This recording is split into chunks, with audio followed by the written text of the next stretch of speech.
of the faith. And he doesn't understand that science is about challenging everything and making sure that it does in fact fit. He's a conformist who doesn't want to change.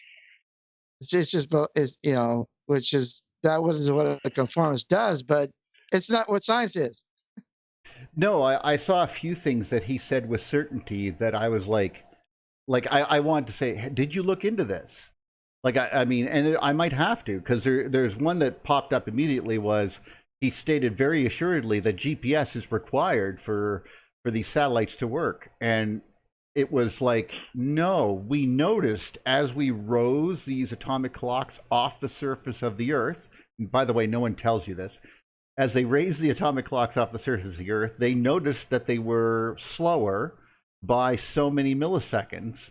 And when they're at nanoseconds, and when they are in space, there is a particular time frame. Actually, I found it right here, actually.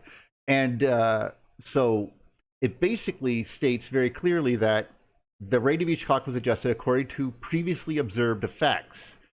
And it basically involves only geometry and classical relativity, no special relativity or anything weird with regards to the clocks had to be programmed in. And this is all like part of the government's, you can read this from the government. There's nothing strange about it.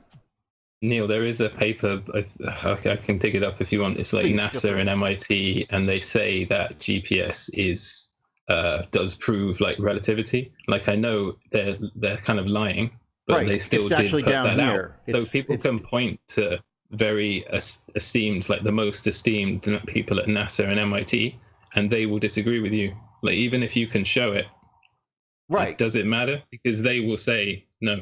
Well, no. That's you're absolutely right. Unless you're the engineer who worked through the whole thing, and you're one of the people who understand what they're talking about.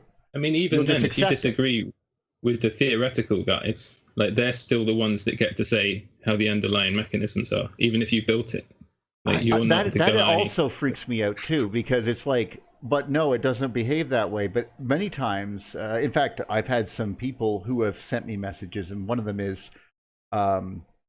he's a welder, and he explained to me that he saw plasmoids form from his welding, and they dance differently than the pieces of metal. They're just little little glowing balls, and he says he can see certain things in them because he can see that the edges of them are thicker than the middle and so forth, and there's a little white dot in the middle and stuff like that.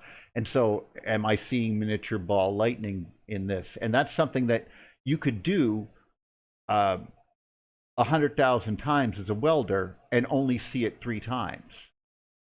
So it's fair that a person who is not someone who is working on this would just dismiss that as not even worth investigating. But that's one of those things I found very intriguing about when you read about Tesla and others who really want to understand the nature of the reality in the world and electricity, is that when things like this happened, they were intrigued and very interested in why it occurred. And I think that is the same thing that Hannes Alfvén, when he blew up a transformer there out in Sweden, because I don't know what he was doing, but he basically exploded a transformer, and so they told him to come fix it because he's the guy that was a smart one. And he realized, because of the way it caused a breakdown here, what his experiment was doing there. And that kind of resonance effect and those type of things. And it's, to think that we have it all figured out is kind of embarrassing almost in a way. And you're right in a way, Phil, or it's James, the God thing. The God thing really comes into it. And also, Brighton or Chris, I'm not sure who was speaking there. You're not wrong either. They get to paint the picture with the very broad brush, and all of the anomalies get swept under the rug. Whereas to me, the anomalies are the most important thing. They are what gets you to the next step. If you ignore the anomalies, you'll never get there. The truth is in the anomalies, basically. I hate to say it that way, but Yeah, but that's the thing of it is that every single time, no matter the unexpected observation, whether it's black or white, it confirms that they're right, no matter which one it is. So no matter what, there's nothing that you can say that will their confirmation bias is so strong, so complete. It's like it's certainty and it's godlike. Well, Thank this you. is one of the thing. This is one of the things that I think is important to challenge. Um, and I only mean that. That's why I mean when we go in there hardcore and you go and try to hammer them with something, or someone makes a declarative statement. This is what they're picking on, and I don't want to tell people what to say or what not to say, but I have found that the best thing is to walk up to someone and say, "Have you not wondered why this is this way? Go look into it." They're not asking them to become an adherent. You're asking them to find one question in their entire belief structure. Just one. Like, does altitude affect radioactive decay? It seems to, according to these papers. That's what we've observed. But we don't report that. We say general relativity or specific relativity. We don't say, well, needless to say, there's tons of examples of this type of confirmation bias. I would be babbling at this point. That doesn't mean stop talking, guys, of course, but we are talking about plasma mythology. Well, but, I think they're just going to throw it down, like the arguments. They just throw down 10 things down in front of you, and then you cannot get to. They're not open to it, so they're just going to. I don't know. they're going to be dismissive. Of course, they're going to be dismissive. We totally recognize that. But what I mean is that, for example, there's a gentleman who is into electrical engineering. He says, as an electrical engineer, I think you're being disingenuous. I study magnetohydrodynamics, and it is the truth. Because stuff in space is superconductive. Now, that gentleman would be perfect to say, well, here's the gentleman who said that it was superconductive, and here's his 1970 address when he accepted the Nobel Prize, where he said, stop doing that. It's wrong. So, your computer model, because obviously if you remove the need for electricity, everything becomes frozen in, and that's how they play the game. They basically wrote it away. They basically said, well, since the resistance is zero, the magnetic fields are just there. But that has never happened in the history of ever with a magnetic field. So I don't understand how that's the perfect example of what I mean by you're not seeing the experimental evidence is saying your computer model's wrong. Yeah, but this is exactly what the physics guys did when making everything solid. They defined it as that. This is this is the insight into man's mind here about defining the meter by the speed of light. Therefore, it removes the fact that the speed of light changes. Type of thing. Exactly. Whatever. They define themselves into a corner, and then they say that's the reality. So they're using word games against themselves, boxing themselves into a corner, and feeling that that's where everything is, and you can't get them out of that sandbox. They will not play outside of that sandbox.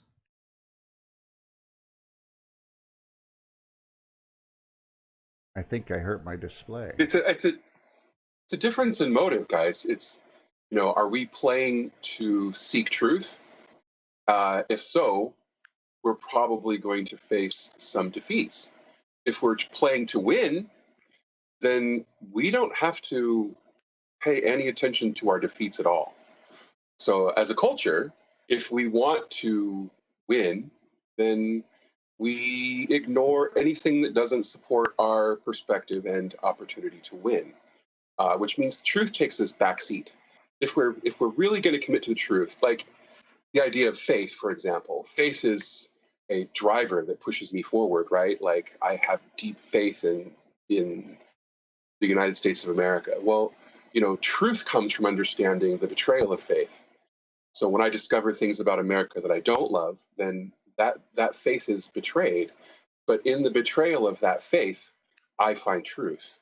So it's interesting to hear you talk about faith when I know that you're more or less like me in an agnostic atheist type of state. I'm a committed atheist, but I understand the concepts. Of course, no, and the mechanisms that that exist in culture. Like, for example, mythology. These are messages that we send to our descendants. Either we are coming from, for lack of a better word, a grassroots place where we're trying to tell our children and grandchildren about a great thing that they should know that will guide their lives, that's going to protect them or enrich them in some way, or we are a cultural manager trying to communicate a piece of propaganda for a purpose. So mythology is just a message from the past. It's just telling us this thing we should be afraid of, or this thing that we should love, or this thing that we should be committed to, or this thing that we should look out for. It's a matter of where the difference between one kind of mythology and another kind of mythology is that one kind of mythology is a grandfather telling a grandson, this is the thing that you need to know to survive. Another kind of mythology is a governor telling his people, this is the thing I want you to know in order for me to survive. Potentially. Yes. I mean, that's not always the case, but of course, yeah. Our myths come from the bottom up or the top down, and you can, when you start to understand that each myth comes from one or two of those places, or both. Myths are traded back and forth, also, like playing cards. But the origin of myth really comes from, 9 times out of 10, it comes from one of two places: an attempt to control a population, or an attempt to free a descendant. It's those two things, and they're not necessarily nefarious, and they're not necessarily beneficial, but they come from those two heart places, those places of the motive or intent. And I think as we debunk or we uphold or we celebrate mythology, we have to understand that we really are talking about two schools of mythology with two completely different intentions. I think you have a point there. More so than when I think about, like, obviously, modern times, we could say that there are, there's clearly controls and stuff put in. But James often talks about trying to understand the fact that there's might not be the need for everything to be described as material, for example, and that there is a larger truth at work, so to speak. And that has not escaped me when I think about something like this. When I think about the trying to recognize that in the past, especially, it was not like you're forcing people to do something necessarily because they kind of wanted to do it. I mean, like, oh, you're trying to tell me to build a pyramid to the heavens so we can talk to God? I'm totally into that. Where do I sign up? Do I get to talk to him too? Am I cool? Can we do that? Okay, cool. Like, that's what I picture sometimes, where people are like, no, we need to use these, like some of those Menhir stones. When I think about what they might have been able to do, passing messages across the countryside with these glowing etheric waves sticking on top of stones and stuff. What was the world like to them? I mean, they were playing in the God's playground. To them, it was real. And that's so hard for us, especially today, to even imagine. Because to have that sort of, epiphany of faith, or that level of certainty that it was all real, I see layers there. Because, I mean, obviously today it's cohesion, but it wasn't, I don't think, all the time, especially back then when we're talking about the mythology itself, which is obviously the whole point of this particular episode. So, well, the mythology becomes the standard by which all things are measured. This is the hero mythology. This is the measure of the hero and the profile of the hero. That's still happening today when we talk about the guys with that need bigger tires for the trucks. Exactly. But now today we live in an interesting time because we are at the apex of our culture, but we're also on the downswing. We're no longer expanding. So what's happening is that a lot of our foundations, a lot of our mythologies are breaking down. And so when that happens, what we see is this sort of upsurgence of stopgap measures to uphold the foundations of our culture. Mm-hmm. And so this is why we see people giving up the painful truth for the pretty lie, the blue pill for the red pill. This is why we see this, because the blue pill is always going to tell you that you're pretty. Yes. The red pill is going to tell you your breast stinks, and the blue pill is going to tell you you are so pretty today. And so, in a time when reality becomes too painful to accept or even contemplate, the propaganda becomes the foundation glue of society. We're no longer who we thought we are, but we can't bear who we have become. So we tell ourselves a lie to bolster our strength and protect us from our existential fear that we are not who we thought we are. And that's what we're experiencing today. That's where our mythology comes from today. And that's why we see such polarization, because the standard bearer, the truth, the leadership that we see in cultures that proliferate is absent. So it's every man for himself. Write your own mythology today, and that creates a situation where there is no definable truth. It's only personal experience and personal perspective. And if it's just my personal perspective against your personal perspective, then why don't I just kill you so that I can win? Like, it really does become about not who is the best idea, but who has the most dominant ideology. And that's what we're seeing now. I was going to say, does this translate back then to, well, obviously the gentleman that we were discussing before the show started, and actually both of them. Like, does it translate into that? Do we see that there? Because I mean, there is a fear, as James has put out, and there is a desire to see a there's a basically do we just run ragged? Do we just is it a zombie apocalypse type feeling? Because I see a lot of those motifs. I mean, Captain America getting old, ouch. But handing his shield over to Falcon, because he represents the people who are being abused now. It's such an interesting take when I start putting things in perspective. But anyway, the mythology in the making. You're right on the cutting edge there, in my opinion. Well, yeah, I mean, that's why probably some of these movies make us feel good. We need to go. I mean, we had to go so extravagant in our destruction movies that literally we had to make a guy who would destroy half of all life, like, in the universe, for us to go to the point where we're not. That seems supreme, like, weird, like, out there. Whereas, because I mean, I don't know about you, but I grew up in the situation where it was like, okay, now we're going to practice running underneath our desks. Okay, hold your head down. Getting a bit of static there, Neil. Oh, thanks, man.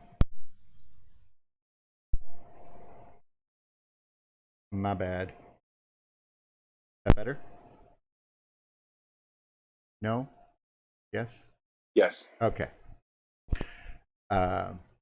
Anyway, yeah, like, where do we, or at least me, I'm probably James and a few people here, had played the let's hide underneath our desks because, nuclear bombs might kill us all. I mean, we were talking about that. No, it's not. It's not better. Sorry. It's not better. Oh, it isn't? I'm sorry. You're still sketchy, bro. I'm trying to be better. Yeah, you should maybe just throw the microphone in the garbage. Like never move. Never Just stop move. breathing and everything will be fine. Okay. Is that better? I think so, yeah. Okay. Anyway, like I say, hiding underneath our desks. Right up until '89, right until the Berlin Wall fell, I was, I mean, probably not right up until, because I mean, people saw the writing on the wall pretty much in the middle of the '80s there, but I mean, what was it? Red Dawn was '83. We still thought Russians could invade the United States or something, and we were talking about nuclear war all the time.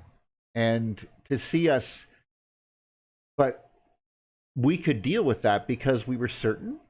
Is that our argument? That we were certain in our truth and our righteousness? Is that what that turns into? I mean, we talked about that, so I don't know. That's a hard one because you can't go back and I can't talk to somebody who's 25 about how in the past how things were. They just don't know. They didn't experience it, and that's what kind of like in my history. Everybody expected in the ancient records to know certain things because they all knew them, and they didn't expect those things to go away. So they didn't write them down. And now I don't know them because they didn't tell me, something that was to them obvious. Well, yeah, like a way of reading it. Like you need to know the metaphor, Like, I mean, everyone knows the Stairway to Heaven. It's right over there, guys. Everyone can see it with their own eyes. We don't have to tell you where it is. That type of thing. I get you. But I keep on thinking about the people, like you said, they would be in a state of, I don't want to say ecstasy or something, but I don't know, is ignorance bliss? It's like, oh yes, we're going to travel up north. Well, no one's ever come back from up north. Well, they must have gone to heaven then. No one tells them that they were underneath a plasma torch for so many years and they literally died of radiation poisoning. I mean, they find their bodies later or something, but, we don't know what they experienced, but I do know that was an all-encompassing thing when I was a child, was nuclear war. I mean, and, it was like, okay, well, here's what it's going to be like. I mean, Mad Max Beyond Thunderdome, this is what's going to happen, and here I am looking at people flipping crap because they need to stay quarantined, and I'm wondering where our spine went or something. I don't know. Like, I know, I mean that in a, not like, I mean. No, it's like really. I mean, I laugh because I'm laughing in agreement. I often wonder the same thing. Like, we are free. This is America. We're free men. How did we? We're just sitting here allowing this to happen. Well, like, and I'm not talking about quarantine. I haven't left the house in weeks. But I'm talking about civil liberties. Just for example, like, we're just sort of watching them disappear and not really understanding the relevance of why we should have had those or kept them. It's a very strange situation, indeed. I get your point. Hey, Neil. Yes. Did you see Piers Corbyn is out protesting in Glastonbury? No, I did not. So yeah, there you go, Piers Corbyn. He's got the spirit. No, so. I'm not trying to. I'm basically more challenging. Like, Piers has an understanding, but he's always been on that side of things, and obviously, England is to be perfectly honest, all three countries we're talking about, the United States, England, and Canada, are all completely different. I mean, we're spread out. No one feels, like someone's trying to punish us here. We're just like, ugh. But there are some of us, like Rick, who's like closer to Toronto, where it's like, well, it's a bit more hectic here. Then there's other places where, bodies are piling up, but then that's not happening in England, but they have their own problems. They are closer together, and of course the government does have cameras everywhere, which would freak me the fuck out. So, traffic cams freak me out like just at intersections. You know, like. So I don't know. I mean, London maybe. I mean, IRA stuff, but that has been years since that went down. I haven't seen bomb threats of anything like that. I mean, the worst thing that's ever happened to London recently was, I don't know, well, besides 7/7 was maybe something to do with Doctor Who putting everything on hold because they did a special. What's great about all the cameras, No, especially not really. There's been a couple of incidents in London area. I'm more joking, really. I know, but I mean a real, like, there has been terrorist events, but I mean that we all live in different countries. I shouldn't try to make a one size fits all thing, but there is a reason why. I mean, we seem to be much more sure of ourselves, maybe. Like, I feel very sure of. Well, I shouldn't say sure of myself because it almost seems arrogant in a way, but I feel I know who I am and that I am strong enough to be wrong. You're more than welcome to come up to me and prove me wrong. If I'm wrong on anything, I can be. And when I hear some people be dismissive of things that I think are true education, I question why they're dismissing it. Like, why would you want to be ignorant? Even if you were, let's just say, malevolent, wouldn't you want to know the truth on the inside so you could manipulate people with it? Like, to be outwardly wanting to be ignorant, oh, that's nerd stuff, I don't want to know that. I'd be like, what? Like, I'm almost confused. You know, and that, like, is there fear of knowledge so strong, a fear of being wrong so strong that you fear knowledge now? Like, that's creepy. I think you go ahead. I think the authoritarian strain in there is that you have to be godlike. Whatever comes forth of my mouth is the law. So I think that's a very, very strong thing. Thank you. Well, that's image, but you're absolutely right. And there is the truth. What you said, Neil, is basically the thinking of a free man. You talk like and think like a free thinker, a free man, a man who understands and employs the precepts of freedom. But in a certain culture, in many cultures throughout history, you would have been immediately identified as threatening, as a danger to the culture, because you are thinking independently of the group, the strength and the thrust of the group that going forward. So free thinkers. I'm corrupting the youth. What's in this drink? Hemlock? What's that taste like? So throughout history, free thinkers have gone from being, superstars to secretive recluses, and back and forth, sometimes within a lifetime. So we should cherish those a lot more. Nature. I mean, these are our forefathers, these free thinkers who were both shunned and look at celebrated. Galileo. I mean, he went against anyone. We are. Yeah, I think so. I mean, I would like to think so that or it's true. Maybe for better or for worse. I believe that. Sometimes I'd also like to include a John Wayne type attitude in there too, or maybe a little Clint Eastwood attitude with a hat. No, because there's a little bit of strength in there. It's not. These people weren't dangerous when they just because they carried a gun or anything. It's just that that they would draw it only for the right reasons or to do the right thing. And sometimes I feel that we're teaching. I mean, I can't believe I'm saying this, but when I was younger, we knew the TV was not real, or at least I did. But I talked to my friend Adam, who was a lonely child. He was an only child, and I said, hey, I downloaded The Littlest Hobo, which is about a dog who goes around in Canada, like I think we talked about last week, and helps people out. And it's just a dog, like literally, and there's actors, but the dog is the main character. And, now I said, I remember that fondly. And I said, hey, Adam, I downloaded it. Let's go watch it. His words were, I can't watch that. I'll cry.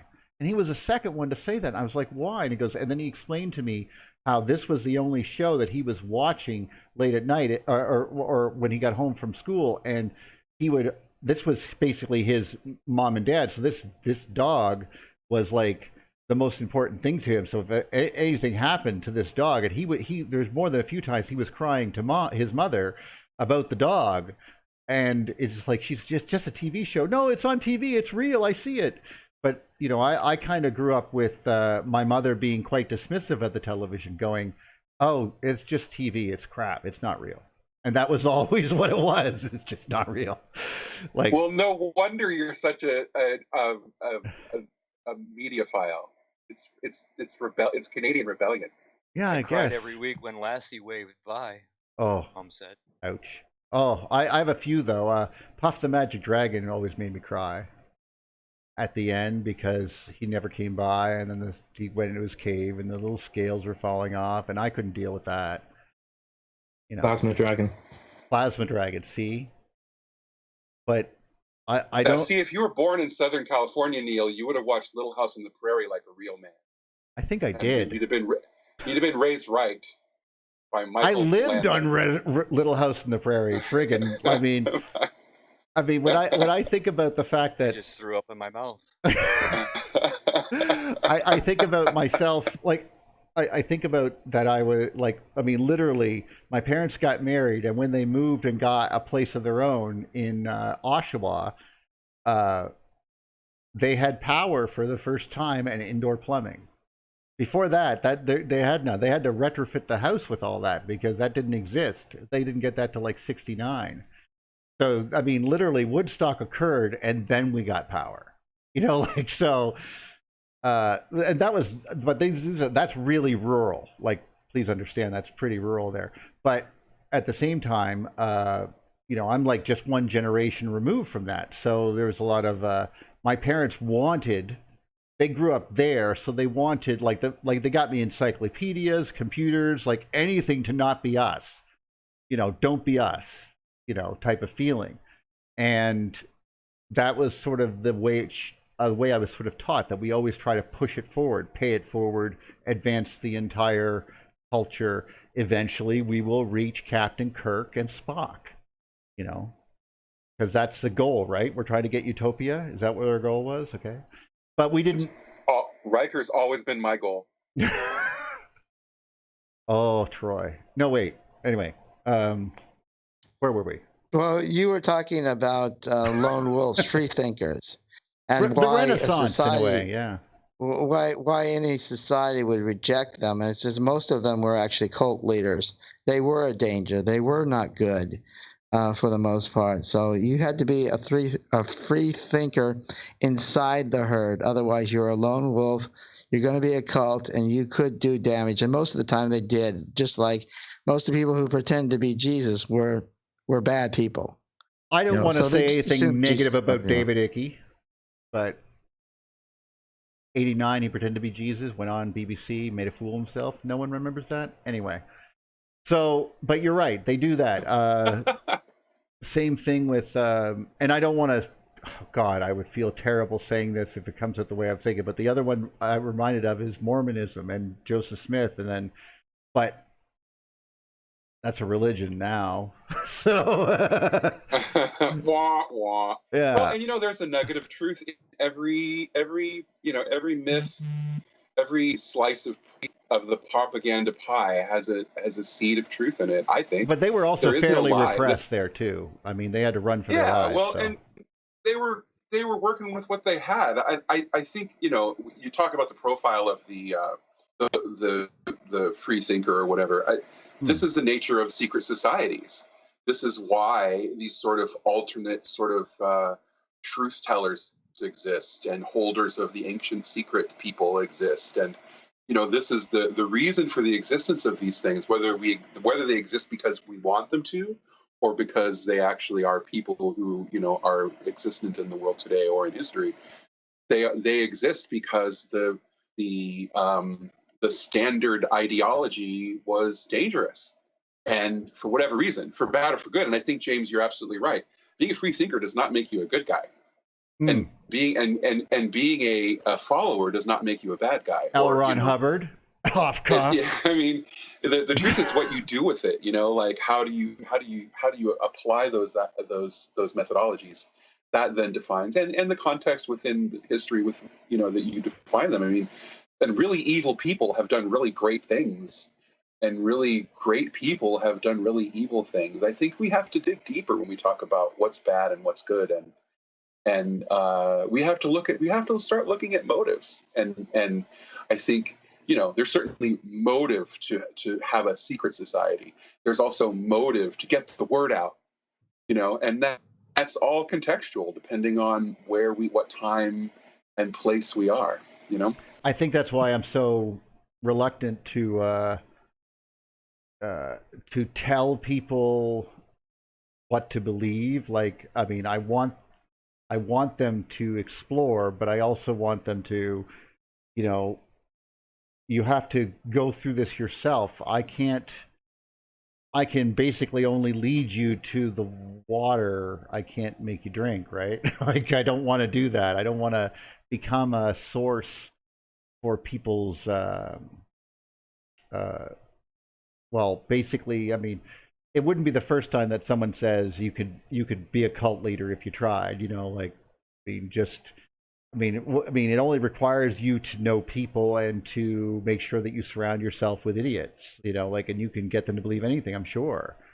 But I'd rather have friends. I don't need to be adored. I want people to come along with me in the walking. I want you to walk with me and go, do you see that there? Isn't that cool? Does that, and does that change the way we think about the world? That to me is infinitely more healthy, and it's something that we're just not taught. We're not taught what white hats are. We're, like, if that's even a term. I mean, in the cowboy term, white hats, black hats, but there's so much, everyone's a gray hat. And then sometimes we're like, oh yeah, Lucifer's a television show. I mean, I know it's a comedy, and I'm like, okay, but oh, and here's Dexter, the one about a guy who kills people, but he's the good guy. And I'm like, whoa.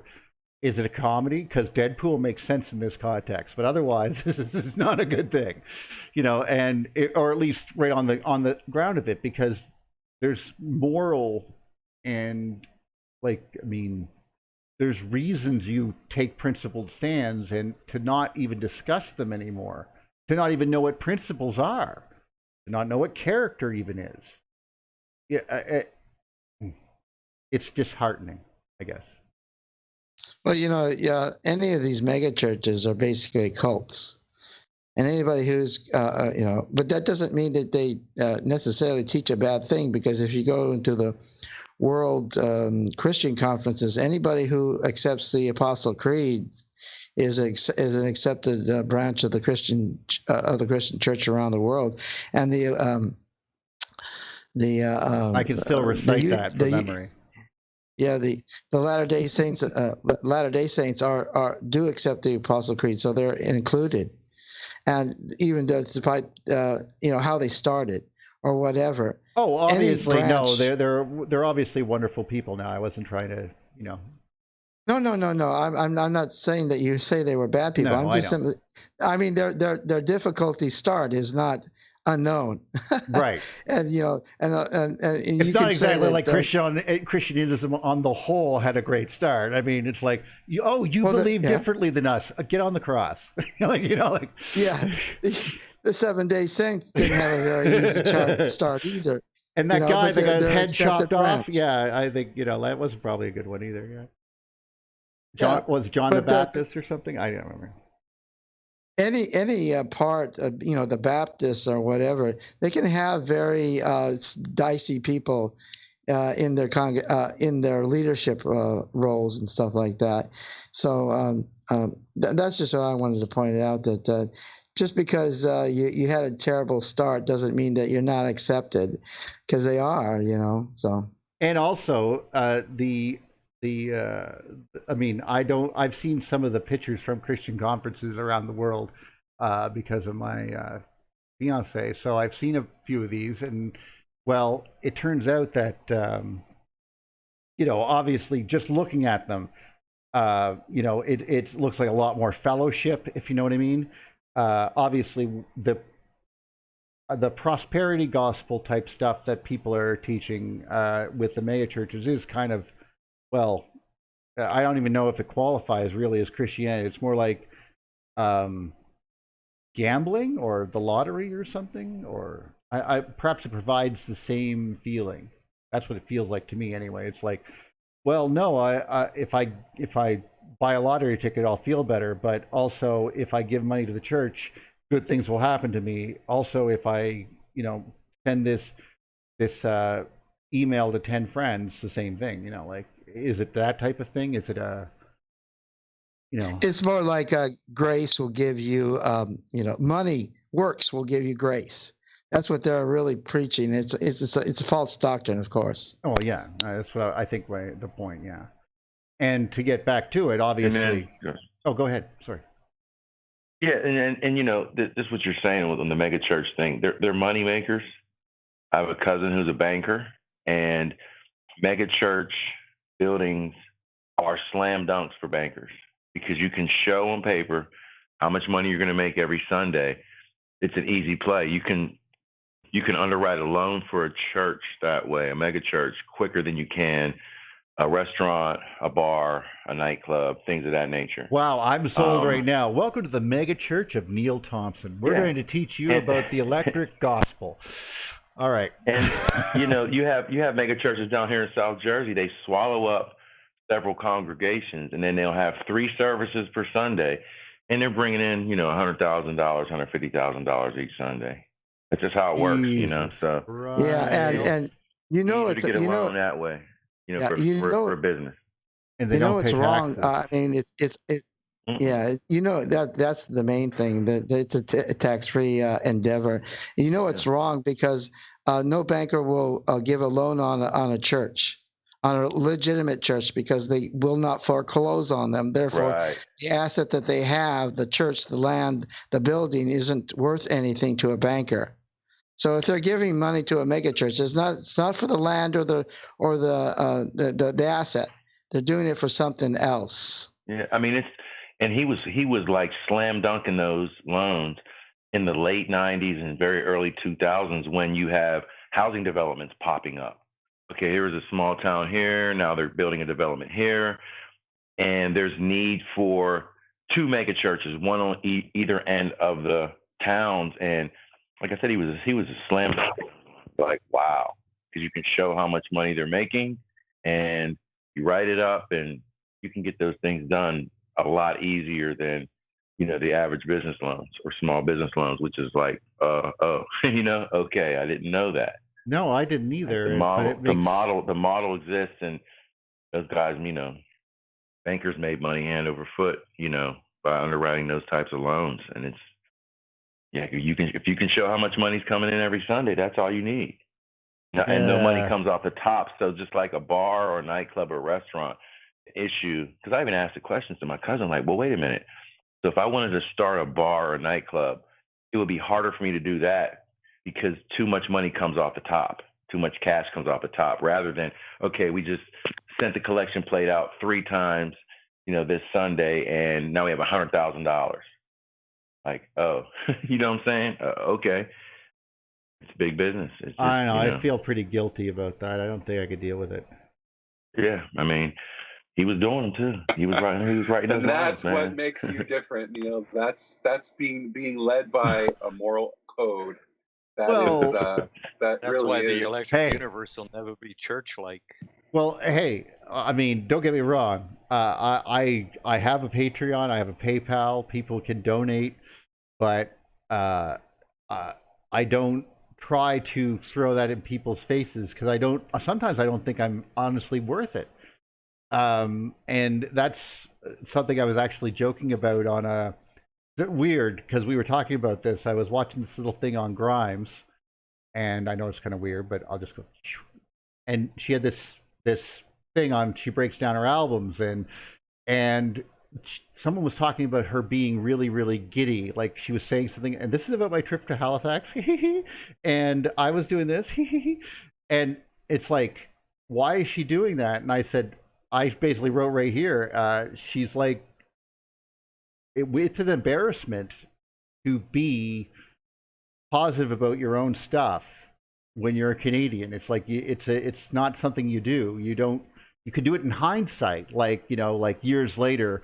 Pierre Berton can tell you about his wonderful stories he wrote and what it was like writing them. But that's not something you do while it's happening.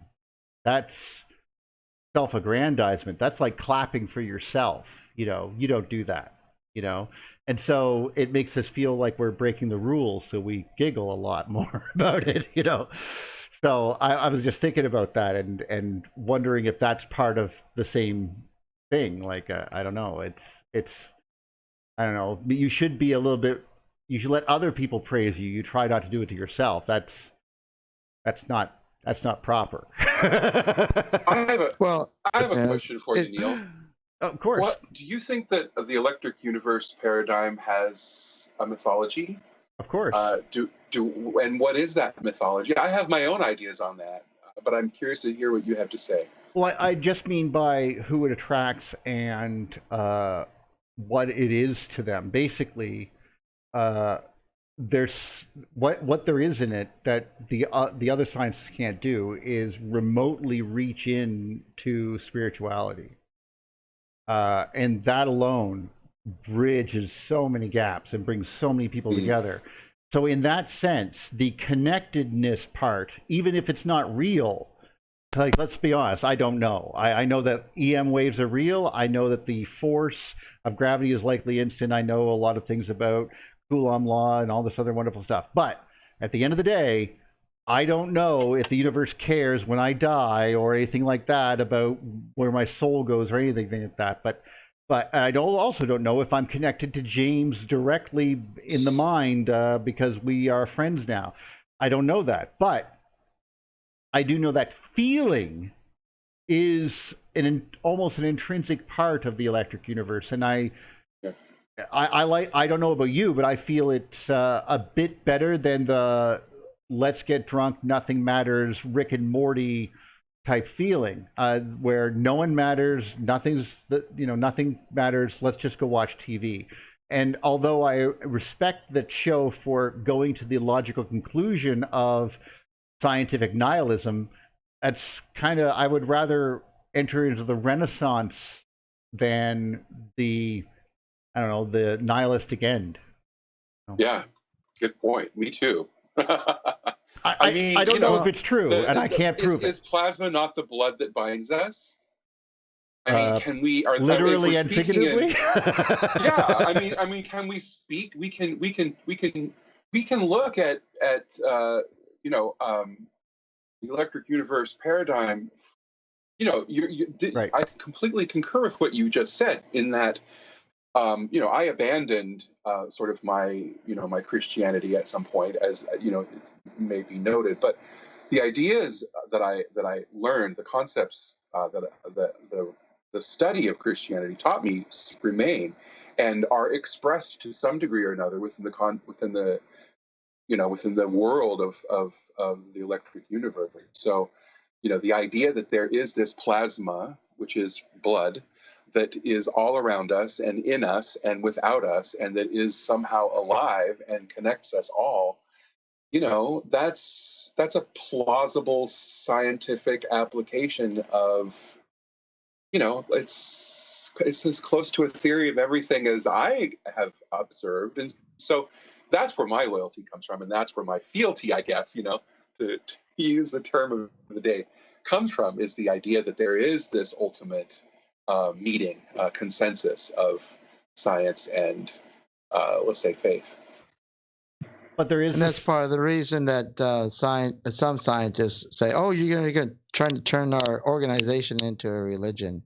They're afraid of that the electrical connection or the charge connection will it suggests that higher levels of connection are possible, and they don't want. They're just no. We're mechanical. We're going to fix this machine. We're not going to have to worry about any of this other stuff. It's how they kind of like box things out of their mind and try to frame science as something they can control. But this was the Something same that they argument can that do. was being said by, well, I shouldn't say but, and this was the same argument that was being said by our friend Duff just a moment ago, when he was saying, no, this is, you have limits. Once you leave that limit, you're an outlier. Actually, it was James that was saying that. Once you leave that mental limit, the box that they have put you in, and often that box is, this is actually Noam Chomsky that said this, the box is made by the media, more or less. Anything outside of those terms politically is crazy talk. And the trouble is that you guys, unfortunately, you don't have much. I mean, as much as it looks like there's this like disagreement, they're almost identical. The two sides, like on the way that things are run. You know, like basically rich people rule everything. Okay, you know, it doesn't matter what side you're on. That's the end result of their decision making. So providing in the world of control, I sometimes wonder what advantage the Big Bang brought. Was it just the Big Bang and religion merge? Was that it? Was that what allowed? What was that a control mechanism from the 1930s that had lasted until now? Like I'm just seriously wondering. It was. I have an answer to that. It's a play on this the zeitgeist of the time. So we were making bombs. We were shooting each other with explosive It guns. was the birth of modern warfare. This was the emerging zeitgeist of the time. So the explosion became the driver of our ideology. It's a really good point you bring up, and that connection is pretty. You know, if you look timeline wise, it's a pretty easy to make the correlation. Well, it was like they were trying to shut up the other side, and this, you know, Einstein merging. Suddenly, we have the merger with religion in a way. The Pope goes, "This is really cool. We should all be into the Big Bang universe now. What do you guys think?" Everyone was sort of like thumbs up, except for a bunch of people like Schrodinger, who was like just pulling his hair out, and a few others who were going, "Are you guys out of your goddamn minds?" You know, that's my feeling there, and those were the outliers. You know, right. Well, the Big Bang definitely was, yes. The Big Bang was basically let there be light. And it is a really, yes, exactly. Yes. Yeah, this is really nice. This is really cool, as you said. And that's the whole thing, is that cult leaders, you know, like the big mega churches, that requires a particular individual who has this particular talent. Like the rich people have the ability to hold on to a lot of money and not lose it. Everybody else can't do this thing. You know, poverty costs money. Like, it's a talent. You know, to be a cult leader is a talent. And but the thing of it is that you know, science as an organization is trying to pretend that it's not a cult, and that its organization isn't cultish. But that's exactly what it is. And the question is, well, we saw that today. Just reading that guy's responses. Yeah, exactly. Because he's a conformist. I mean, he's not a leader of any sort.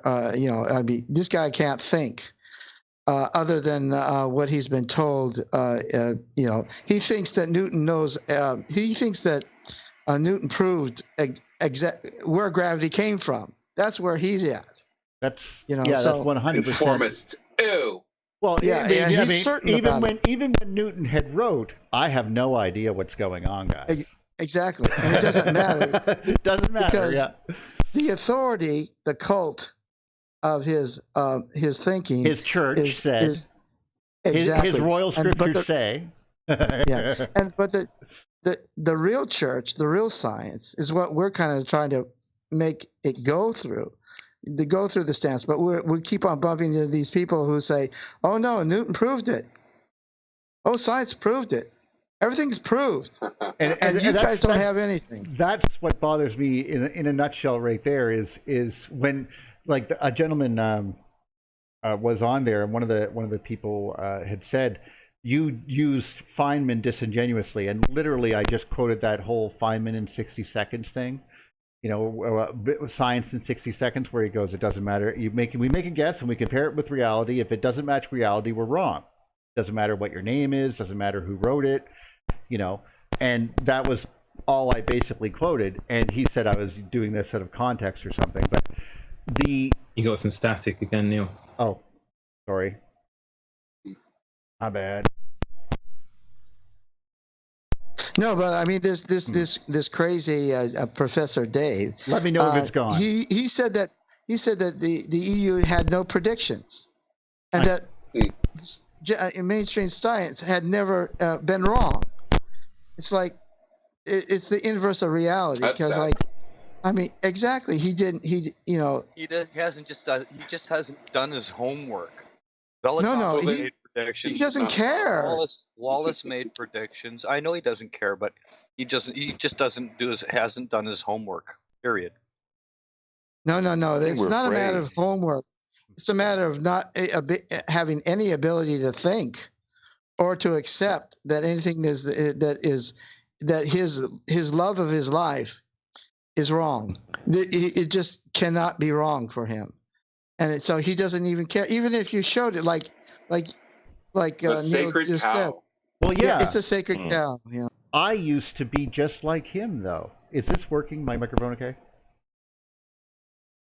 It's still clicking a bit. Not really, but I'm trying to tolerate it.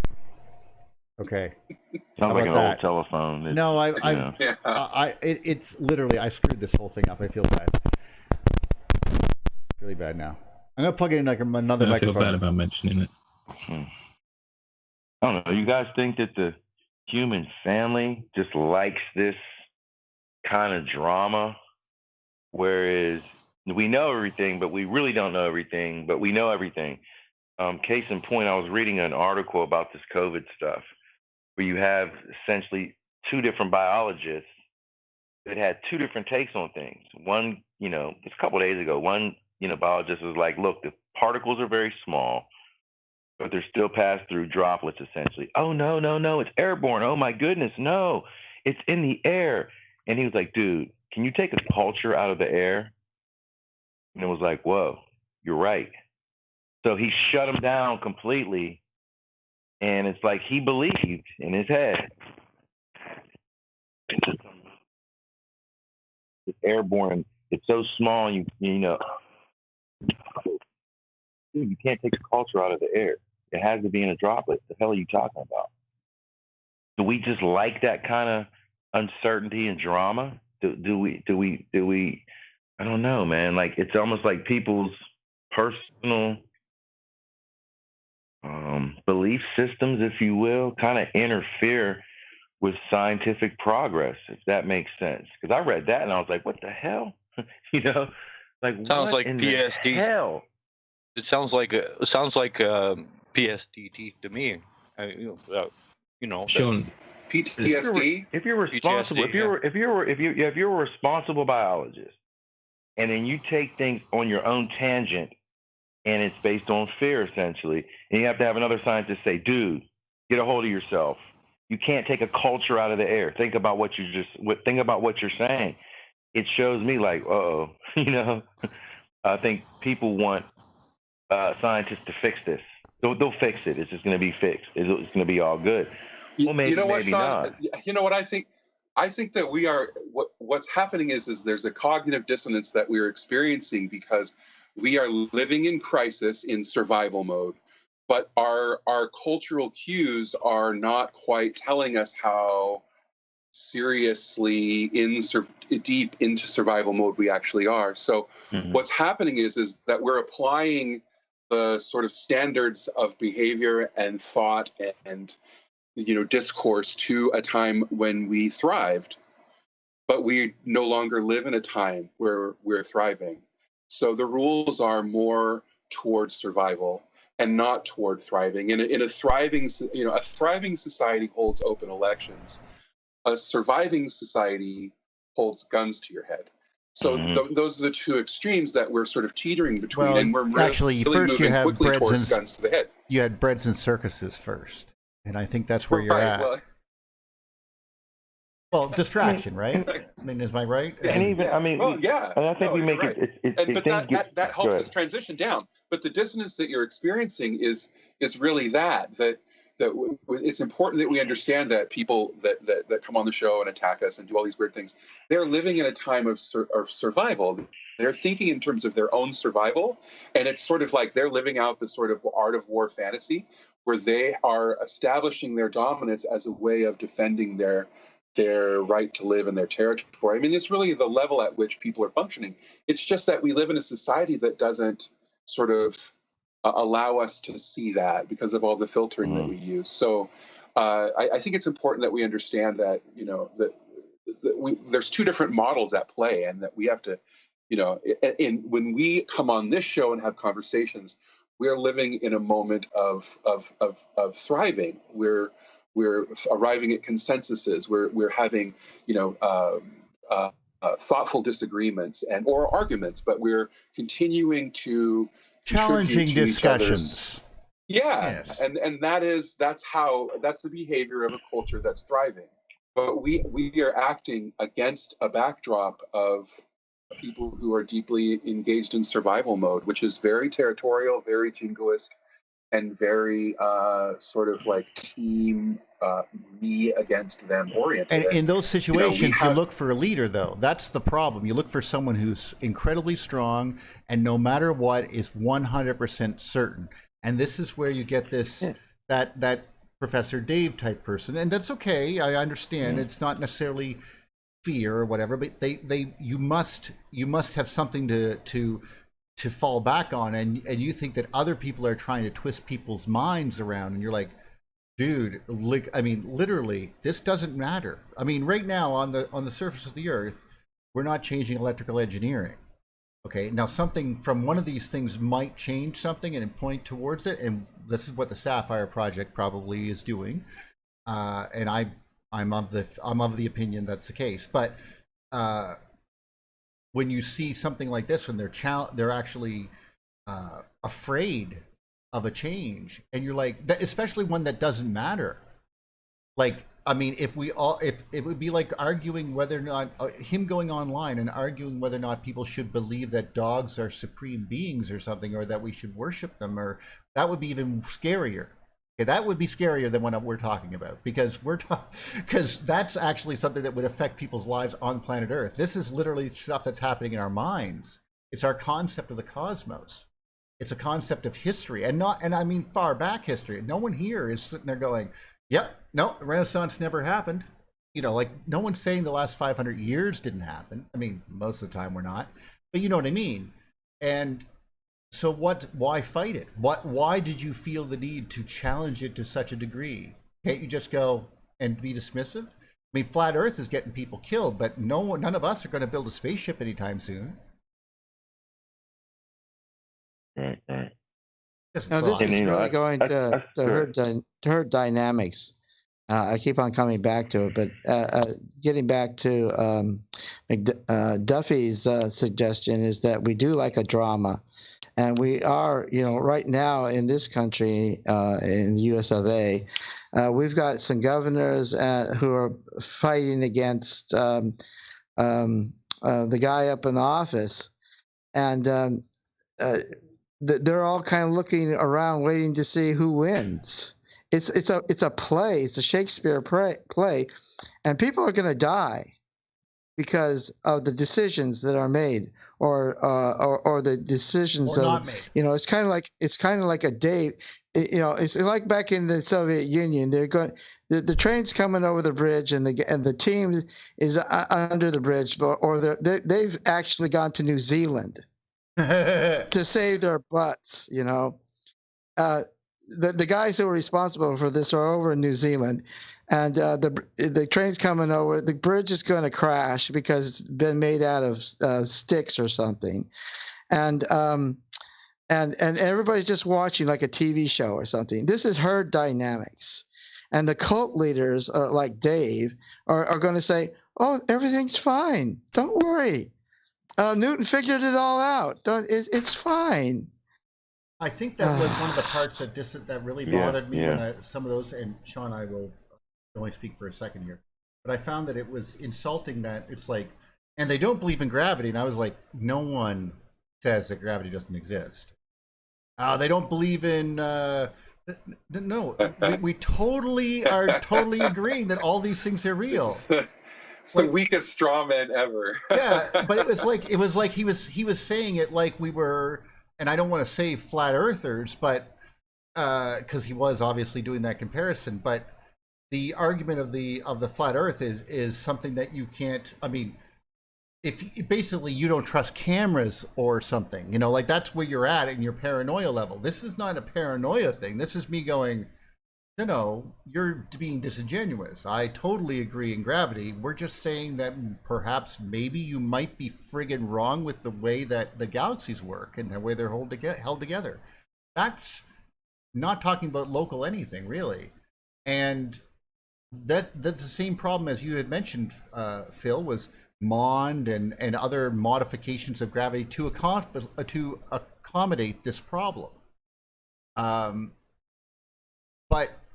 everyone agrees it's a problem.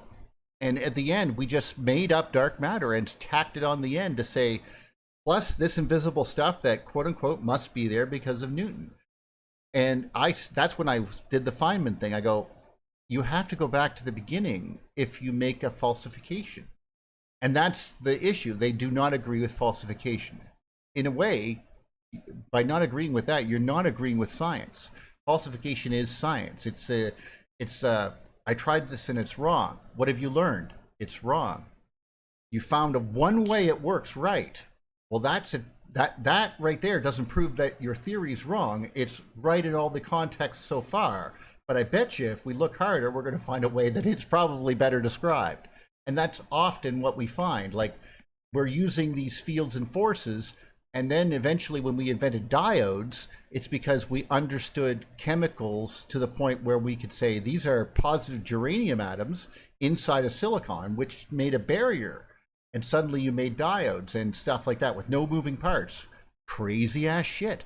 But that's because we understood that. But that doesn't mean that, like, just to make blanket statements like all bulk matter is electrically neutral because charges always attract each other.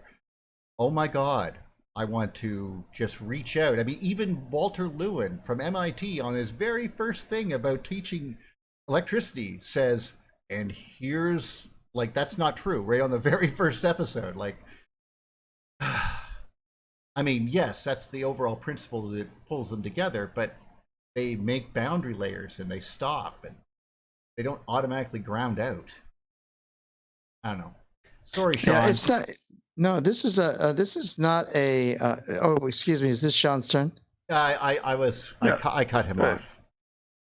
Yeah, go ahead. It's fine. I mean, because from some talks I've had with Mike over the last couple of days, Armstrong, it seems that there's in every arena from science. How much do we love a Michael Armstrong update? Oh, Thank you so much for bringing that, Sean. We talk to him so much. And, the House of Cards all across the board, you can see that House of Cards is falling. I mean, it's just the way we see it. We're like, okay, this is, this stuff is all fake, man. Like, people are just confused as hell with everything. To spirituality, history, the whole ball of wax. So what happened to common sense? If anything you believe violates epistemological principles and metaphysical principles, we talked about ontology a little earlier, right, then it's bullshit. Then it's just bullshit. Fire will burn you. That's an easy example. It will burn you. Fair enough. It can cause third-degree burns, and it can kill you. Put your heart stop, and you die. You're not coming back. Those are just things that are just real truths. Then we complicate things, man. It's like, even, we're talking earlier religiously. So we have one instance where one dude defies death. Out of everybody else on the whole planet, one dude defied death. But we know it to be absolute truth that once you die, you're gone. That's it. So we live in a fantasy world where we want to believe certain things could be true, And then it goes deeper when you get into cosmology and then even biology and history and, chronologies and religion. It turns into a mess of a freaking mess. Whereas, yeah, what you're going what back happens to the 5,000 basics? years trying to figure some of this out, going, wait a second, Horus? Ooh. What's going on here? What? Like, it's easy. It's easy. I like the simplicity of what we deal with. I don't try to take it too deep, but it's like, man, there's complications once you get into the guy. What's the guy's name that you're talking about? Dave, is that his name? Dave? Professor Dave. Yeah. Yeah, I have to look because I was looking at Robert. Robert posted some Hawthorne, and I, got away from my computer and came back and it was gone. Because I want to look and read this stuff because he has a whole lot of followers. Is that what you guys are saying? Oh, he's a regular 70,000. But I think his I think his videos are for kids mainly though. Oh wow. But it's such a mess, and to be wrong is the problem. I can say I'm wrong. I was wrong. 20 years ago, 25, I was wrong. Yeah, I'm on the right path now, but I was wrong. Some people just can't be wrong, and it causes we're just humans, especially, like we talk all the time. The universe doesn't apologize for nothing, man. There's a tsunami, there's a hurricane, there's a tornado. The universe and nature doesn't go, I'm so sorry I did that. I apologize for just killing 1,000 people. My bad. It doesn't. It doesn't work that way. And actually, speaking of mythology, that literally is one of the traits of gods. They were capricious. They had they did not give a crap about what happened. They would just roll along, and then thunderstorms are coming. This person's mad. Lightning bolts are flying. No apology. It's a brilliant point. There's no apology for it, never. So I don't know who we're fooling, and we're fooling ourselves, with people and the way people think. Like, okay, I look at it as, again, it's sad in some ways, to see when you look at the big picture, overall, human condition picture. And then it's like, okay, we're trying to make an effort to discuss things and talk, but then people are just focused on what they're focused on. I've been in some cyber groups for, a couple years now, and it's like, okay, I'm waiting for someone just to say, hey, Sean, where do I get that book, the Electric Universe book? Or how can I get the Thunderbolts or the Gods book, It's like, man, just waiting. You know what I'm saying? Just waiting. Waiting, streaming, signal down, waiting for, it becomes redundant. And it's like, it's not that difficult. It really isn't. But we're screwed up. I mean, human beings are just screwed up in general. Just back to Velikovsky, things we talk about. Well, that's, our science is devoid of, it puts behind us observation and experimentational data that just like it either makes it or doesn't. No, they fix Newton. And how do you fix Newton? You put dark mass and energy in it. And how much is that? Almost 95% of it. It's like 1/19. I mean, Newton's like 1/19. You might as well. It's an error bar. Newton's an error bar, and it's not a Newton theory. It's a dark mass and energy theory. That's what it is. And they just throw Newton in there because he's an old guy, and we need him in there, but because we need authoritarianism in there in the place. You just might as well free yourself completely from all reality, from Newton too. It's an error bar. Now we have a dark mass and energy theory. That's what we have, and it's defined as unobservable. So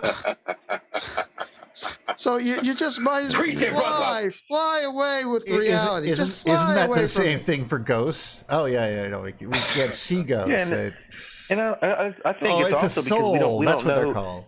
We don't know who we are, and I think if we knew who we were, now that is 100% true.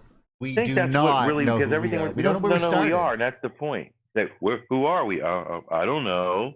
And it's like, yeah, if we knew who we were, where we came from, essentially, which is still the Milky Way, I would say. I would agree. Live here. I would agree with that. We wouldn't have these difficult obstacles and hills to climb essentially as a human family. That's it. If we knew who we were, we wouldn't even be dealing with this shit. You know, it would be a species with amnesia, brothers and sisters. Yeah. Species with amnesia. We're not empowered. Einstein himself had the same experience at the end of his life. He saw himself being coldtized, and he saw his work being sort of canonized in a way that he himself wasn't comfortable with. So it's what happened is that the dissemination of his ideas became a foundation on which other people built their careers. And so once that started happening, Einstein was, there's documented evidence to suggest that Einstein himself was concerned about the sort of canonization of his ideas, that he himself understood the concepts, that these were works in progress, and he had questions about his own theories that were dismissed when the mainstream accepted his ideas. And I think that it's important that we understand that Einstein was a victim of his own genius in a way, that he became his ideas became part of an industry that didn't continue to question itself. All because light travels at the same speed from every conceivable. And nobody knows what light is, or charge, or matter, or energy, or mass. Yeah. So and we use all these things. Gravity. Or gravity. And to be so, it's so convenient to think about things in the sense of like just canceling, like to think that the pull of gravity is not powered by anything. Like, do we know anything like that? Anything? Like, I don't know any force that is not powered by something. I mean, either to get it up to speed, inertia, heat will bleed out in every direction, but gravity just pulls, and with no problem, and never stops. Like instantly. Even the Coulomb's charge requires charge to be there, but in the movement of the particles, we extract power. Wow. Well, particles. Apologies on that there, James, but still, you know what I mean. It's like the more you know you don't know. Yeah. And then you realize. How can you not be curious about this? And you know that you're not sitting there running around logical fallacies. I mean, I understand why they believe that general relativity is paramount, but it's not something you work with in electrical engineering because it's simple.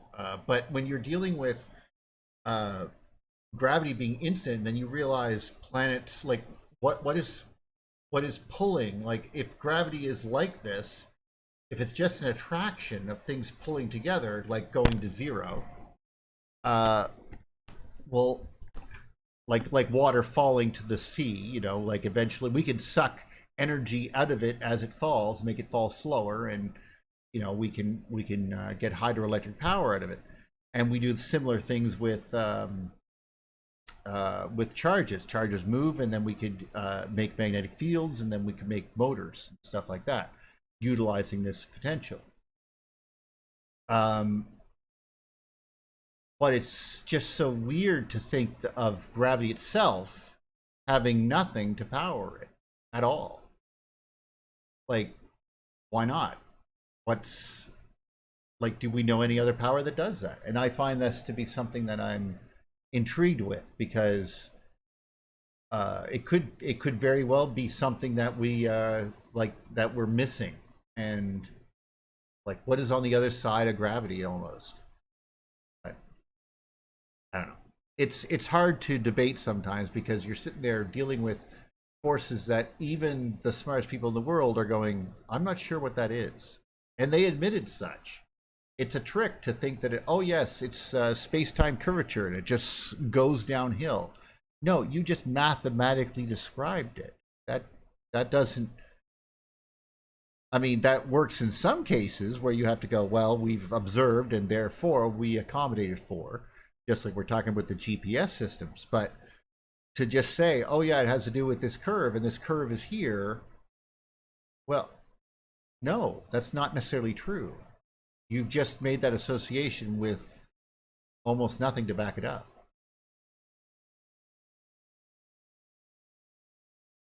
Anyway, and as And that's my lady said, my lady said that well, showed me that that gravity was the inverse of the cosmic charge, so that's where it's coming from. But exactly how you mathematically map Can you that elaborate out. on that? The inverse of the cosmic charge. Yeah, if you take the value for gravity and you take the inverse of that, 1 over. then it comes out to, it comes to 10 to the 10th watts, kilometers. It if you use meters, it's 10 to the 7th. If you use centimeters, it's 10 to the 5th. So that's basically just take the value for gravity and inverse it, multiply it by 6 2/3, and you get the cosmic charge. It's pretty simple.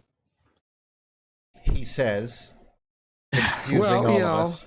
Like I said, I don't have the model for it to show how you use all those dynamics to make everything work, but that's where the value comes from. Well, yeah, well, and there's other values like that. I mean, we had a big debate on, like, there was a gentleman, like, he was like, well, no, in the constant of G, time is included. I go, yes, seconds are included in the constant of G. Force equals G times the masses over R squared. Now, we kind of know that formula, but G is a weird constant with meters. And I was trying to explain to him that that's what constants are. They're basically the results of a bunch of mathematical cancellations that you're going to make in a few seconds. And this is where he goes, well, what does the time mean in the big G? And I go, it's not describing how long it takes the wave of gravity to get to the point. It's describing the acceleration on that particular particle. So that's how much force is causing it to move that way. And when I explained that, it was like, oh, and it's sometimes it's like people don't know what even they're reading. And I have to admit that if you get into complex calculus, as like Stephen Carruthers drops, I'm like, I'm gonna have to take your word for that, Steve. Can you put that in a more algebra form? I don't want to play derivation games. Yeah. That's why I want, for all the terms that we use and come up with, to give the simplest possible example of them in the real world, where somebody else, who's a car mechanic, can say, "Oh, I understand that." Well, and by the way, that was well regarded. We had a lot of people who were very thankful to have that. So, I mean, it was good that you suggested it, because even to try to understand just the understanding that magnetic fields are energy storage devices, and so are capacitors. That's all they do. They just sort of basically buffer energy. And this is why they do that whole thing where they pinch into filaments, and that's why there's energy contained in them. And it's sort of like a natural progression of understanding if you see it that way. But if you don't understand the general nature of it, it can be very daunting. Neil, question, Neil. The comment section is pretty exciting this today, Neil, just so you know. Well, there's some great conversations going on in the chat. Totally feeling bad now that I totally ignored them until now. But okay, we'll get to well, them. Well, they're doing great without you. So. Let's let Sean say his thing, because we are. And hey, then, Neil, how well versed are you, Mr.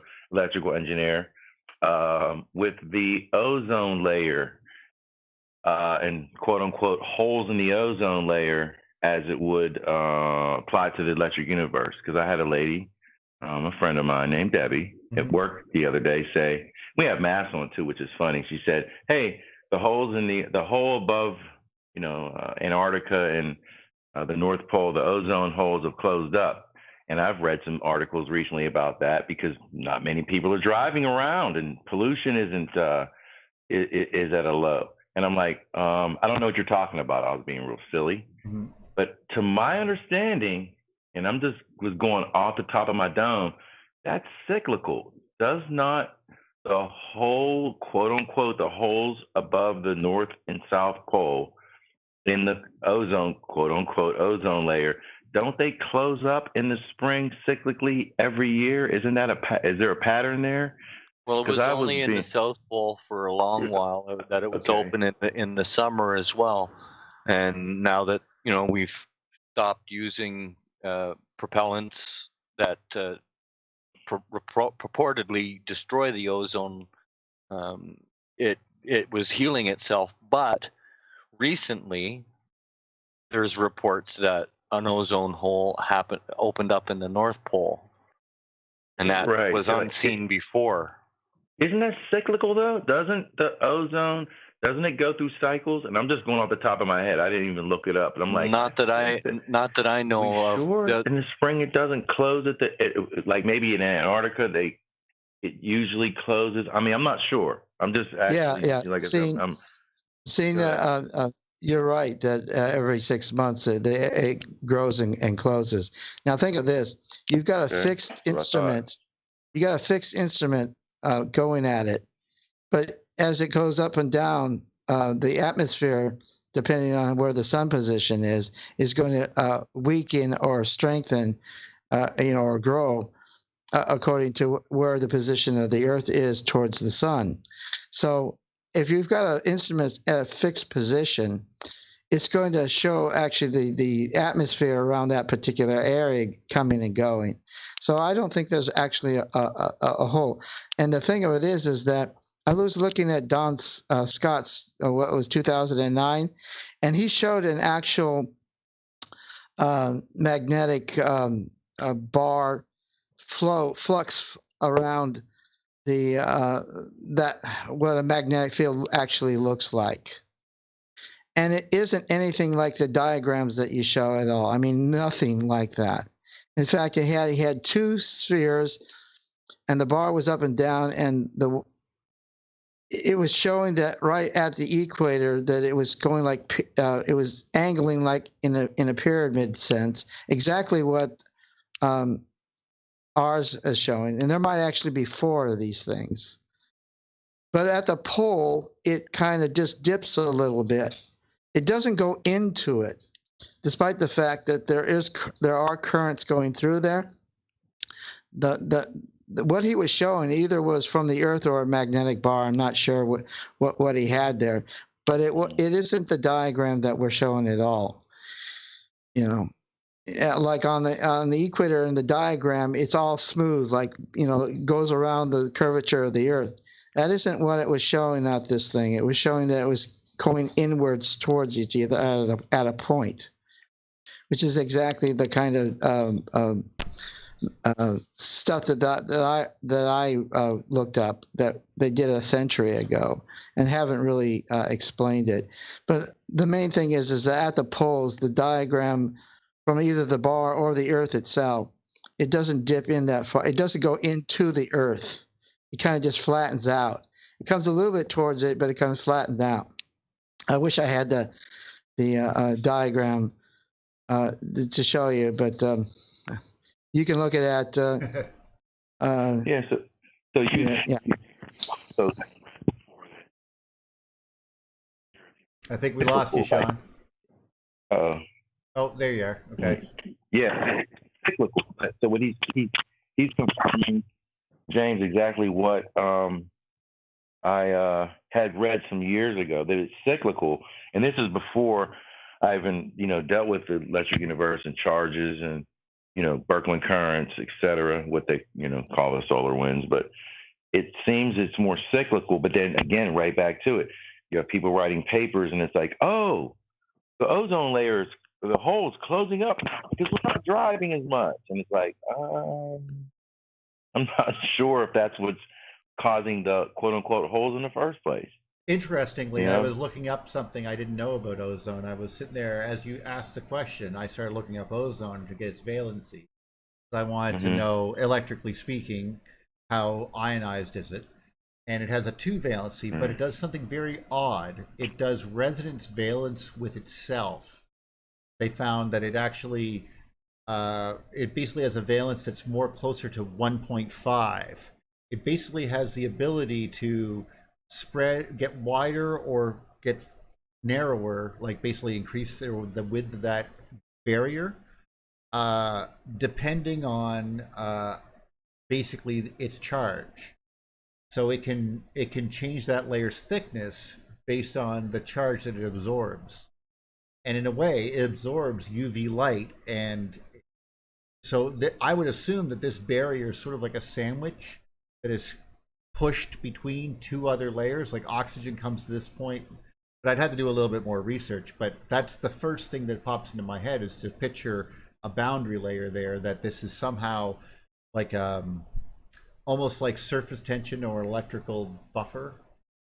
But this is only because of that's just simply looking at it from here. I could be totally wrong, of course. I was just seeing there, and I was like, "Oh, it does resonance stuff. Oh, I didn't know this." And so, I didn't have any clue. I just looked up. Now I have to study organic chemistry. So yeah, because we've heard these things. Since I was a kid. Fluorocarbons and yeah. Oh my goodness gracious, because carbons and they were that bad, we wouldn't use them. Is what I would say. If they are causing and creating holes in the ozone layer. Oh my goodness. We wouldn't. We know that things are being driven electrically, so that it seems to be cyclical. From what I remember, with the whole in the ozone anyway, it's either Antarctica or the North Pole. I forget, but I just the springtime that there's just from what I remember that it naturally closes in the spring. We're obviously not as close to the sun, looped around. There you go. Just a question because she brought it up, but I know how the media works, and it's like, oh no, it's because of not driving. That's why. Well, I'll do a little bit of research for you on that. No problem. I don't mind taking a look because it's very curious to me about why. Long guys, they don't have in the archives. They don't really. Neil, I have a screenshot of this. If you want to take a look at this bar magnet or Earth, it must be a bar magnet. If you want, I can share this particular shot if you want. Yeah, you can share it. I'm just looking at the ozone hole that Chris just linked. Yeah, throw it up there. Yeah, because especially with Don Scott's work with Berkeley, et cetera, that's what we kind of cleave to, if you will. And I don't see them writing a lot of papers about that in particular, which is something that, again, I remembered off the top of my head that I think that's cyclical, and it would make more sense in an electric universe of how the ozone layers would be directly affected by incoming charge and current. I mean, that would be duh, Again, not knowing, you're talking about how ionized is it, the ozone layer, not quite sure. It was just a question comment. Yes, this is from Don Scott's 2009 thing at NASA. Right. NASA. Yeah, look at that bar and see how it points up to the to a point, and look at the basically the poles are on the side really. At least that's the way I look at it, because that's not the way that So there you are. If we actually that's what a magnetic. No, go ahead. No. That's just how a field actually looks. That's a real thing. That's not the fake thing over on the other side. Right. We use the lines to draw it, and the fact that they actually began to believe the lines were real is just painful. But you're right. It's just it's a continuum. There's no like if you could draw as many lines as you want. Wait. The lines are not real. Wait. Yeah, neither are lines along. Yeah, that's here. I'm sorry. Sorry. I thought that was funny. No, that's fine. But you had mentioned that there was good people giving us a chat here in the comments. What's going on there? Anyone John Pershing made a really great comment. Oh, okay. And so he says, so the more we know about electric and its fundamentals, the more independent our futures are. We can make our own sheet power and therefore survive. That is why this channel is buried under propaganda. That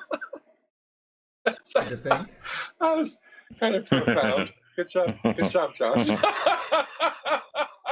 We'll put that one in the truth hurts, department right there. It's true. Hey, but the truth is, distraction will always be more attractive. It's just the way it's going to be. Right. Like we proudly wear, like that. Yeah, exactly. You should be afraid of us when we all get rich and famous. That's when we. That's when we're going to change the world. That's correct. Or if some rich benefactor is sitting there going, on his deathbed, goes, you know what? I'm not going to give it to my son, who good for nothing son with the funny teeth. There, I'm gonna give it to these guys. Then you're in trouble. Right. Then you're in trouble. Right. Exactly. So Esoteric Gold also said the 0 point field is always an interesting phenomenon to ponder. Does it have something to do with gravity? David Hudson had the theory that monoatomic elements easily define 0 point field. Well, I only know believe it or not, most of the 0 point stuff, besides the very basics of, the distance between two plates and then the being shoved together because it's smaller than the distance of reality. And of course, some really awesome episodes of Fringe. That's pretty much my entirety of knowledge of 0 point. Yay, I do know. Shout out to Fringe. Well, hey, it's a great show. But the thing that I always thought about was if gravity, and to answer your question, is gravity somehow that space between them, basically the space of reality, is it smaller or bigger than a proton? Can that be something that, because it's too small, therefore gravity creates these little sort of like spiraling fluctuations that cause the effect that we know as gravity? That's interesting. I try not to give too much credence to the 0 point because it tends to end up in Nassim Haramein fields and all this other weird places. But I try not to dismiss it either, because obviously the effect is known, but we don't know how this is translated. How would this force be translated? Is gravity an effect of this? We don't know yet. I mean, we haven't broke apart atoms to that degree or to understand what an atom even really is. I don't know. We have any more? I don't. Quite. Yeah, Nassim Haramein, that's his name. Who was kicked out of the Electric Universe group. You talking about that too? Yes. But hey, he brought that on himself. And strangely enough, even, when I was talking to Michael yesterday, he showed me where somebody wrote into the Electric Universe and emailed and said, I love what you're doing, but could you listen to my theory? And they get those every so often. Oh, yes, they do. The guy who just didn't know and didn't have a clear definition of time and space. So Michael went in on him, and he was like, look, you know what I'm saying? If you can't define these two things, and you have no way, no concept of them, got to start over again. Here's the what is time video, and here's some other additional papers, and it's what the heck, man? Just the world. I have to say, everybody wants to be the cult leader, essentially. As we were talking about earlier, everybody wants to be, the person that, in their own mind, I have all the answers. I figured it out. I figured it all out. Here we go. It can be addictive. It can be, but you have to. I mean, when I was 17, like I said, I remember being at a party and I was describing to people relativity. Like at a party, like, and I was 17. I could, like, what was I doing? And I'm sitting there, and but this is what I thought was cool in my head, of course. But I could accept the fact that once I began to realize that, no, there's some logical fallacies thrown in here, and then you're sitting there going, wait a second, this doesn't really describe things. You're not really doing science. You're having an issue. When I see that kind of stuff, that was where I began to question myself. And I started going down the quote unquote rabbit hole. And if it wasn't for Thunderbolts.info and places like that, I wouldn't have had anyone to talk to. I would have drove everyone around me mad. I'm sorry, it was time and energy. It wasn't time and space, it was time and energy. And he couldn't clearly define them. And then, Michael started to kind of go to step one. Energy, according to Wall, would be matter and motion. Let's just keep it real simple. And he couldn't really understand. I'm like, poor fella, like, listen to my theory. It's like there was a song back in the day by a group called EPMD, and it was called Listen to My Demo. Please listen to my demo. And it's the same thing. You have artists who are established, and you're going to get kids all the time saying, hey, listen to my demo. Here's my cassette. Not that. We had them right at the the conferences. I had when I was doing my presentation, a guy, excuse me, a gentleman wanted to put forth his theory right as in the Q&A of mine. Like, he wanted to do a presentation. It's like you are really up on this, but and I tried to basically point out where I thought there were some problems with it, but at the same time not totally dismiss him, because these people paid good money to be there, and I don't mind taking 5 minutes to talk to you, guy. You're here because you want to learn, you want to see something more. This is totally understandable, and that's where we all started, right? Right. It's like some people just the cart's before the horse, and they're not quite there yet.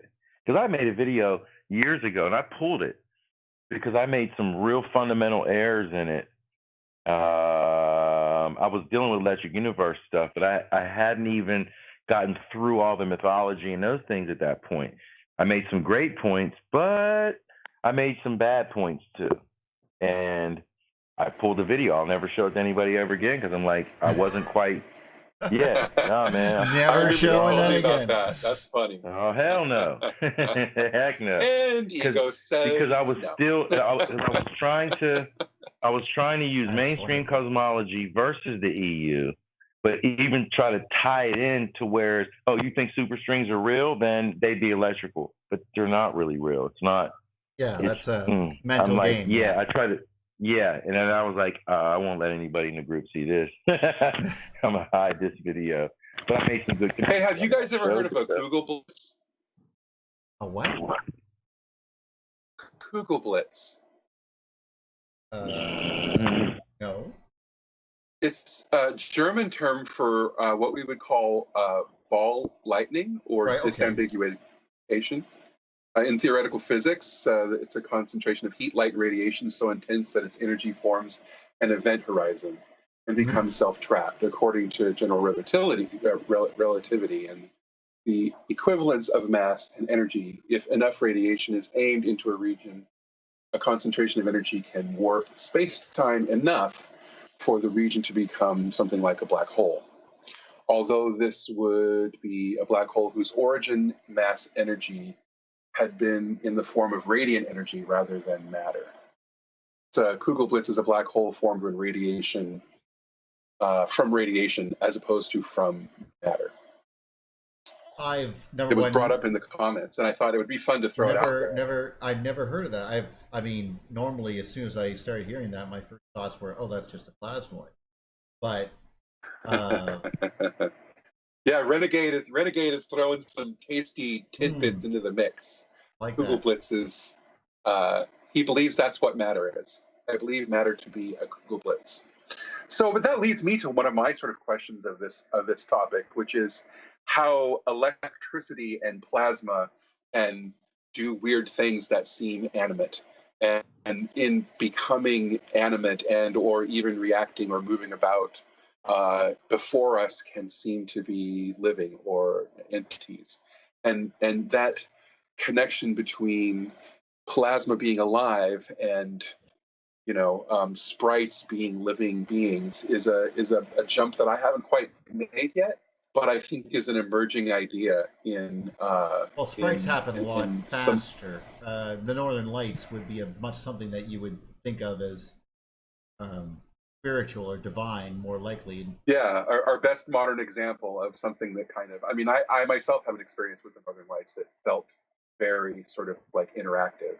So I understand that is something very real, but I never occurred to me. I mean, I don't know. It's these are emerging ideas and potentially part of our mythology, Oh yes, definitely. In fact, I have no doubt that in the past the Northern Lights were like all over the place, like at different latitudes.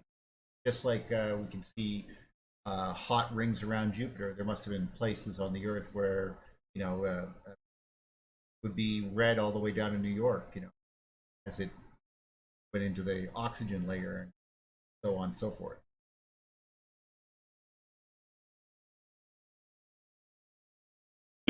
Interesting. Very interesting. Yeah, Sure. on Facebook, I posted something, and I got this notice that I was censored. Oh. Wow. And I said, well, I had to dig out and find out what the heck, they made it difficult to find out what it is that they censored me on. And it was the proudest day of your life. No, but it turned out to be this ball lightning that crossed a railroad track or something like that. It was a posting. I posted somebody who else has made their a thing that they made. So it wasn't anything that I said or did. I just for the fact that I reposted this thing. Yeah, that happens. I got this. Why I got the censor, I don't know, because I didn't make it. But whatever, I said, wait a second, this guy, whoever made this post, it didn't look like it was anything that anybody could actually easily fake. It looked like, it looked legitimate to me, which is why I reposted it. Hey, I've done that. People nail me on that all the time. I think you can't be 100% today, but try to be reasonable. Yeah, but I feel sorry for this person. If they actually did, in fact, lie or make this thing, they said it was photoshopped or something, but I didn't see how it was possible. But if I had actually made a real, if I had made this and it was real, I would be extremely upset. Extremely upset. Well, I don't know exactly what you're referring to, but I think I do. I remember that video. It was going down the train tracks, which, by the way, I do too. Makes total sense when you think about it, because these are long metal strips that you have a magnetic field running over. How is this not? Why would this not occur? Almost, at least once in a while. Speaking of which, I don't know if any of you. I'm going to play this here across the thing there, so it should show up for you guys in a couple seconds. But when I was looking at Northern Lights, when I saw them, they looked like this part coming up. So I just wanted to, because I was looking right up into them, and it just was like this, like a special effect. I thought I was going to warp speed, but I saw this here, so anyone who's watching when this is playing will be, oh. But yeah, that's what it was like. It was you couldn't understand what you were seeing, and when you see stuff like this, I couldn't doubt that these people were thinking it was the most beautiful thing in the world. Of course, there would have been stuff like this happening in addition to this. So during the Kyrgyzstan event, even weren't people like in New York City reading newspapers in the middle of the night. Like, yeah, see, and that's very recent, you know. And there was talks about, like, we talk about the fact that there might not have been nighttime in the ancient past because Saturn was up there. But even if Saturn wasn't up there, imagine that wasn't even a thing, and we're wrong, okay? But the northern lights were still so bright that you could see, and there was some sort of white ball up there or something because of plasmoid. I don't want to judge. The point is that it doesn't change anything, that it's still quite possible to see in the middle of the night. I mean, we as a planet must respond to that. And yeah, it was reddish, I think, but they were seeing right in the middle of the night. And same with 1908 when the Tunguska blast came through, when the aurora went nuts for 2 days before the strike. And that was one of those things that I couldn't understand, because I could not understand the electric fields pushing on the magnetic field of the Earth, so to speak, and then how that was affecting the Earth having to deal with that. That was one of my first forays into the electric universe, basically going, that's not possible. You need to have contact for this effect to affect the aurora. And I couldn't understand it, but because it